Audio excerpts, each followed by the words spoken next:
Hey everyone, welcome back. Today I'm bringing you some simulator battle action in my M60, together with Myth USS Ironclad over here in his Chieftain. We lucked into noticing that there was a good simulator battle, and decided to squad up and rock some high-tier simulator.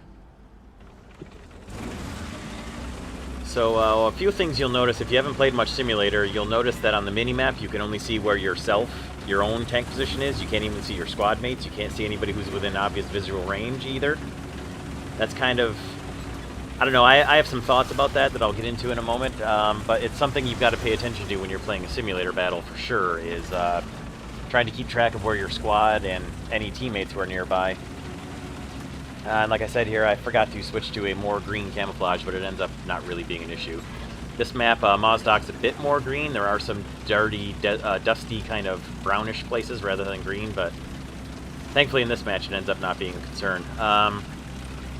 So about the mini-map, some of my thoughts on it are, I think personally that the radio operator skill should actually determine whether or not you can see someone on your team or squad within a certain amount of distance, and even the correct reporting accuracy of where their icon shows up on the minimap should be determined by the radio operator gunner's skill in communication. That's just a thought I have. You'll see at one point later on in the battle when there's a Horton 229 flying overhead, you can actually see his icon on the minimap when he's within a certain distance of my tank, but I still don't get to see my squad mate who's 150 feet away from me.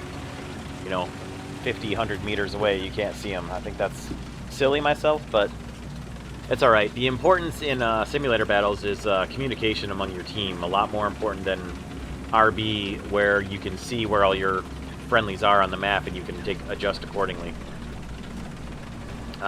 We knew where we were heading on this one. We didn't have any voice comms going. It was all just typing.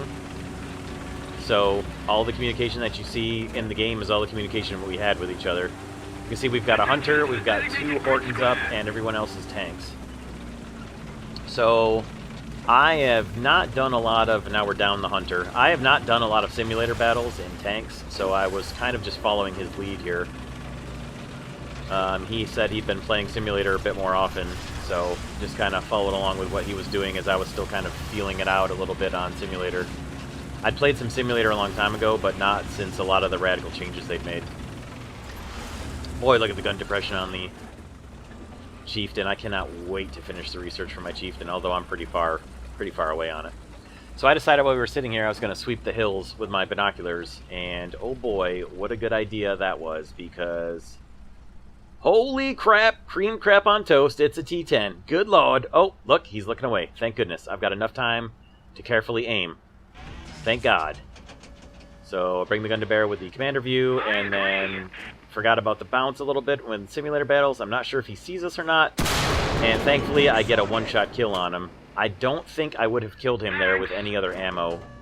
If I had Hesh or APDS there, I don't think I would have killed him. Certainly not in one shot. So that was quite a relief. Before I move out, I decided to look around a little more and see if he had any wingman himself moving up with him. It doesn't appear that he did. We never do see anything else over here, so... pretty sure, luckily, he was a solo effort. But, yeah, I'm so glad I decided to take a second to look around in my binocular view there. So, decide it looks safe, moving out. I'm about to ask him where he is, and then there he is right there, so... I know he's down to the right and he's looking up the hill, so I take a moment here to look out over this sweeping field and decide I'll move up a little closer to him here in this bowl valley and take a moment to type to him. And then I move up. So there you go, there's the Horton flying overhead, and you can see him on the mini-map within a certain view distance. Now you can see that if you call out a marker on the map, that does show up for your team, and if you call for defense, you'll see that that shows up as an icon on the map too. So you can call out for defense and show people where you are, but that's it.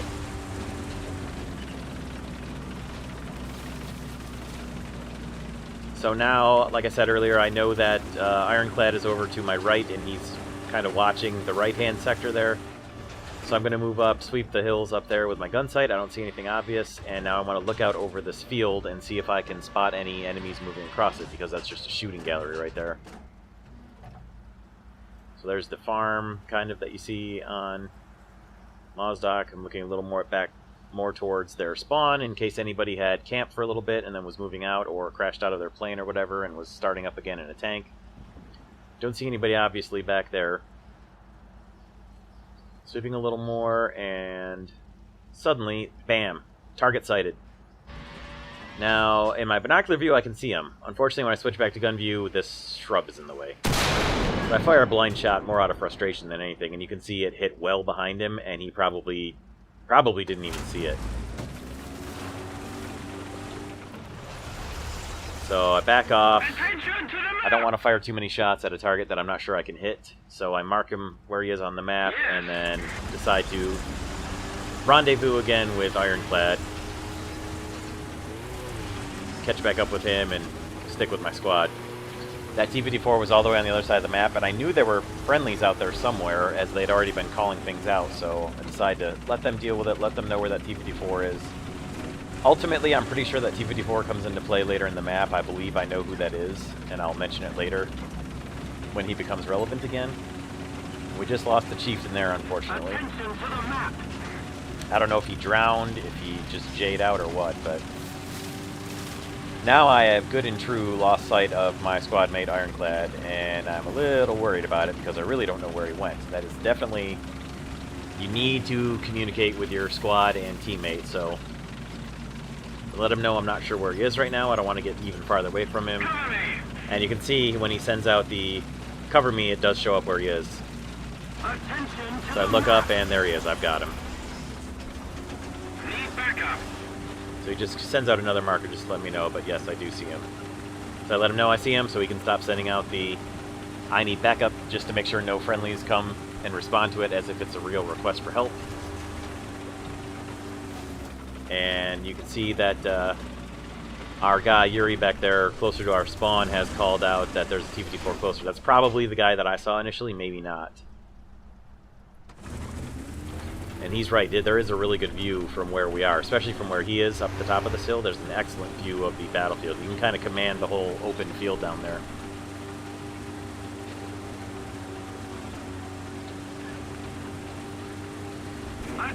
And yeah, like I said, definitely glad I had Heat FS. Alright, Cutternut there in the Horton who just got a kill on the MiG-9. He was one of the guys in the Horton. I'm not sure if he was the one that was flying overhead. I don't believe he was, because I didn't hear any aircraft getting shot down there. Another little sweep with the binoculars. We're hoping for anything moving across the open field there that I can get a good sniper shot on. Again, just coming up empty. I think everybody knows pretty well to stay away from the open fields unless you've absolutely got to get somewhere in a straight line.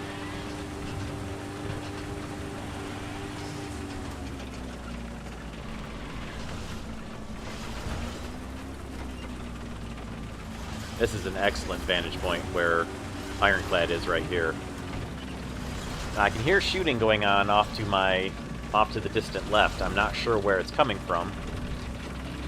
Although in a moment I'm pretty sure I spot it. So I don't want to get too close to him so that if we don't both get spotted at the same time.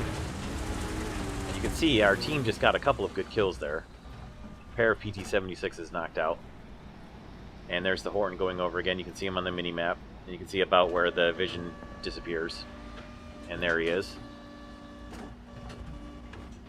So a PT-76 just knocked out another one of our M60s, which I think was closer, pretty sure that was back closer to the capture point at A. So Ironclad's going to cross the road over there off to our north. You can see it on the map. For a brief second I thought that was a tank there, and then I realized it's one of the burned out tank hulks that you find on Mozdok. And that should be the PT-76. So they're starting to capture. We're only halfway across the map. The other team is in our capture. That's unfortunate. So looking all the way out here, I actually see shots going in at him and see him firing back. And I think that's the PT-76. Now, unfortunately, the zoom with the gun is just not far enough for me to determine how far my shells are falling. And I'm pretty sure I shoot well short here. I don't know the distance for the squares on the map either, and I didn't even pay attention to it during the battle. So I actually can see the guy who's capping A. I know we've got friendlies back there, and I know we've got a Horton in the air. And we're, as far as I know, the farthest thing into enemy territory. I punch up a few more shots, and I can't tell where my shots are hitting. I'm not hitting him. So I decide, alright, I'm only going to punch off one more. And then if I don't get a hit, I'm just going to turn around and rejoin Ironclad. So my shots hit. That's the closest I thought they were going to hit to him. I try to do some ranging fire with the machine gun, and you can see the machine guns are falling way short. So at this point, I'm mulling it over and decide, yeah, I'm not going to punch any more shots downrange. I'm just going to rejoin Ironclad across the street and hope that the rest of our team is closer to A and they can defend it. I also want to make sure that Ironclad doesn't get hung out to dry out here too far forward if any of them are camping back to defend. So I'm moving up looking for him, and there's actually an aircraft up in the distance there that I did not see during the regular game. Just off the horizon. I'm not sure what it is even.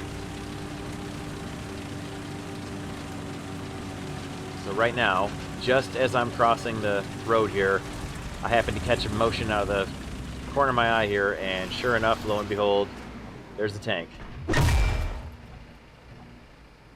I don't exactly know what my shell hits right here, besides nothing. Get a couple hits on him and realize, okay, it's a PT-76. He must not have heat FS, or at least he's not using it. This shell, God knows what it hit, because it exploded well short of him. Apparently, either I hit that tree or he did and knocked it down, I'm not sure, but thankfully he's still not doing good damage to me. So this time I decide, okay, I'm waiting until I get a good clear shot at him. Finally, start a fire. Knock out his engine, do a little damage to his ammo rack, take out what looks like his loader or his commander. He's burning, and he doesn't actually put the fire out yet. So I yellow out one ammo rack and black out a second ammo rack there, but get nothing. He finally does some damage to me and takes out my commander. Second shot, which hits ammo rack and ammo rack again, and still no detonation on the ammo rack. Kind of disappointing. I'm actually concerned by then. Third shot gets into him and hits the ammo rack again, and then eventually the fire burns him out and kills him. All I took was my commander being knocked out, so not too bad. That fire took a long time to burn his tank out, I gotta say. Excellent. I should have moved more, but I didn't want to risk bouncing my gun around too much. So that'll be the second and what turns out to be the final kill for me during this match. The rest of the time is us advancing up to the B point and hoping that the enemy is going to get knocked out off of A by our friendlies, which actually does happen. Now, Hogap, that's the one that I think was the T-54 that I saw all the way at the beginning of the match and shot at but didn't hit. And he, I assume, is somewhere outside of the A point, probably near our northwest spawn in H2. Where I think he was parked, somewhere near there, close by. Now Yuri there in the chat is telling the guy left in the Horton to shoot at the PT-76. The PT-76 is what's on the A point. So at this point, we're so far into the enemy territory that it's not worth it to try and turn all the way back and run back for A. Plus, who knows what's back there camped out by our spawn waiting for us to come back. So Kurt Schimmel there is who Yuri was talking to. Now Hogap, he knocks out another Leo. So I don't think he's in the capture point, although he could be. I think he's outside of the capture point, kind of camping. And picking off our guys as they come to take defensive action at our capture point.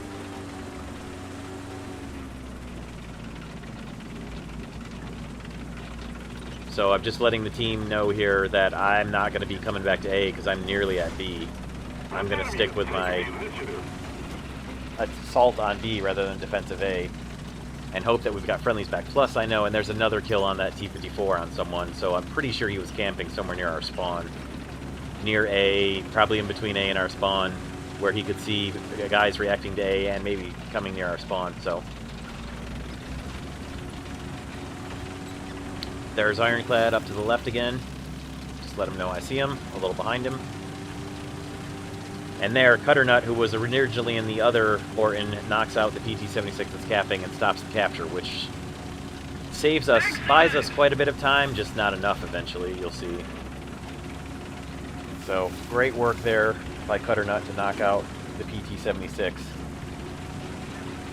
Now, a different T-54 kills an M60 somewhere. I don't know where that fight happened.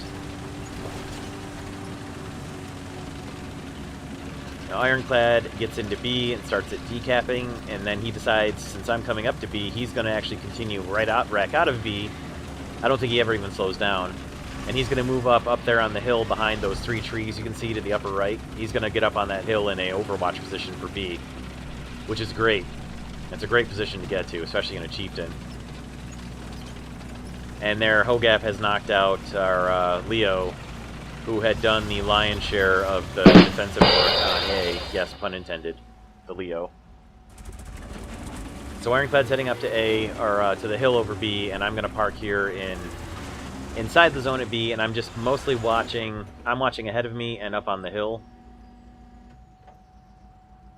directly in front of me at what is normally the hill there for the center point. So you can see there's our Horton in the lower part of my screen, and there's an enemy dot up there, which I thought was a MiG. It turns out to be an LA-15, I think.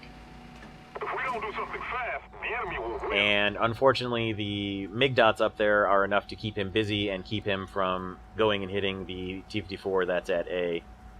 And eventually we run out of time, and they have too much of an advantage at A over what we have. And there's that T-54, I think, is now on the point and has knocked out our Leo, who was up there. So we don't really have any ground force left, I don't think, back at A. Just the Horton is our only chance right now of defending the A point. And he's tied up with 2 fighters. I can't really blame him, but it would have been nice if he went and tried to make some ground strafing runs. So right here, I make a slight button mistake. I was looking for my rangefinder button to figure out just how far it was exactly up to the top of the hill there, to those buildings.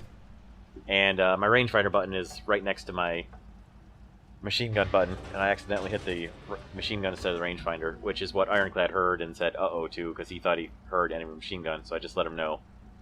That's me. Hit the wrong button. Just looking for my rangefinder. So, good thing is, he was paying attention, he heard it, so... I just wanted to find out what the range was here, because in Simulator, if you can get the first hit, boy, you can usually knock somebody out pretty good. And you can see we're just about out of time with the capture on A. And I still, faced with the same situation as far as we were across the map, I still would choose the same course of action, continue on into B, and try to cap it, and hope that our team can get a defensive knockout at whatever's capturing A. I'd still do the same thing. It didn't work out for us here at this time, but I think we played the map right as well as we could. We lost a couple guys right at the beginning that didn't really help. And even now, we had enough time to, if we'd have killed him out, maybe somebody could have gotten in there, but our Horton gets shot down there by the LA-15, so that's really the end of it. So, I thought it went well. I definitely enjoy simulator battles, and I wish that you could just play simulator battles all the time with no matter what vehicle choice you wanted, but that's the way it is right now. So you can see I was really disappointed in the payout, both in research and in Lions for a simulator battle. It used to pay much better than this. And you can see even I had a 30% research booster on, and it didn't pay out very well at all. But that's the way it is. I hope you guys enjoyed it. I'll try to get more simulator battles in as much as I can. Thank you for watching. We'll see you in the next video.